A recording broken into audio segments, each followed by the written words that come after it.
আমরা এখন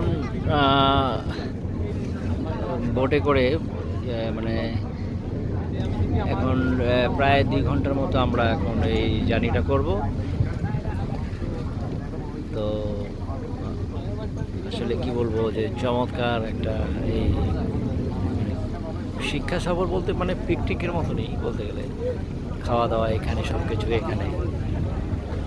আমরা জাহাজ নিয়ে আর কি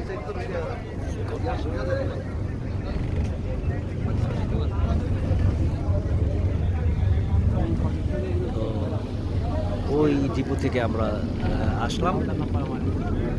এখন আমরা পুরোটাই স্বচ্ছ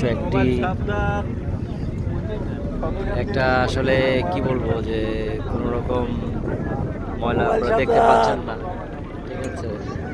কোনো একটা যদি মানে সিগারেটের যদি কোনো যদি মানে ফ্রি পাওয়া যায় ফিল্টার, দেখেন এত স্বচ্ছ, তারা সবাই সচেতন।